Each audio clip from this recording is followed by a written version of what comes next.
जनकपुरी में आगमन। दूसरे दिन ऋषि विश्वामित्र ने अपनी मंडली के साथ प्रातःकाल ही जनकपुरी के लिए प्रस्थान किया। चलते चलते वे विशाला नगरी में पहुँचे। इस भव्य नगरी में सुंदर मंदिर और विशाल अट्टालिकाएं शोभायमान हो रही थीं। वहाँ की बड़ी बड़ी दुकानें अमूल्य आभूषणों को धारण किए हुए स्त्री पुरुष आदि नगर की संपन्नता का परिचय दे रहे थे। चौड़ी चौड़ी और साफ सुथरी सड़कों को देखकर ज्ञात होता था कि नगर के रख रखाव और व्यवस्था बहुत ही सुंदर और प्रशंसनीय थी।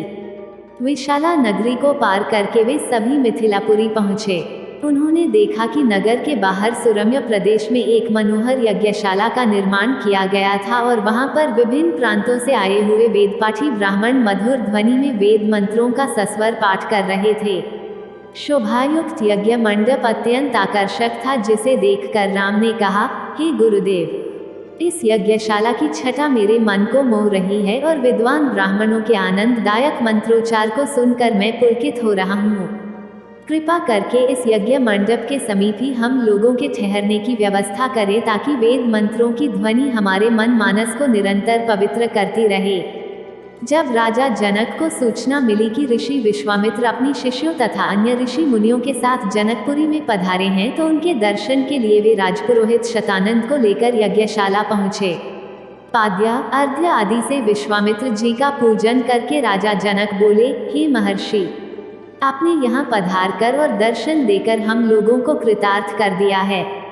आपकी चरण धूलि से यह मिथिला नगरी पवित्र हो गई है। फिर राम और लक्ष्मण की ओर देखकर बोले, हे मुनिव, आपके साथ ये परम तेजस्वी सिंह शावक जैसे अनुपम सौंदर्यशाली दोनों कुमार कौन हैं? इनकी वीरतापूर्ण आकृति देखकर प्रतीत होता है मानो ये किसी राजकुल के दीपक हैं। ऐसे सुंदर सुदर्शन कुमारों की उपस्थिति से यह यज्ञशाला वैसे ही शोभायुक्त हो गई है, जैसे प्रातःकाल भगवान भुवन भास्कर के उदय होने पर प्राची दिशा सौंदर्य से परिपूर्ण हो जाती है। कृपा करके अवगत कराइए कि ये कौन हैं, कहाँ से आए हैं, इनके पिता और कुल का नाम क्या है। इस पर ऋषि विश्वामित्र ने राजा जनक से कहा, हे राजन, ये दोनों बालक वास्तव में राजकुमार हैं। ये अयोध्या नरेश सूर्यवंशी राजा दशरथ के पुत्र रामचंद्र और लक्ष्मण हैं। ये दोनों बड़े वीर और पराक्रमी हैं। इन्होंने सुबाहु, ताड़का आदि के साथ घोर युद्ध करके उनका नाश किया है। मारीच जैसे महाबली राक्षस को तो राम ने एक ही बाण से 100 योजन दूर समुद्र में फेंक दिया। अपने यज्ञ की रक्षा के लिए मैं इन्हें अयोध्यापति राजा दशरथ से मांग कर लाया था। मैंने इन्हें नाना प्रकार के अस्त्र शस्त्रों की शिक्षा प्रदान की है। इनके प्रयत्नों से मेरा यज्ञ निर्विघ्न तथा सफलतापूर्वक संपन्न हो गया।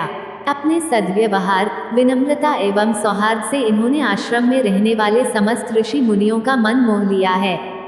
आपके इस महान धनुष यज्ञ का उत्सव दिखाने के लिए मैं इन्हें यहाँ लाया हूँ। इस वृतांत को सुनकर राजा जनक बहुत प्रसन्न हुए और उन सब के ठहरने के लिए यथोचित व्यवस्था कर दी।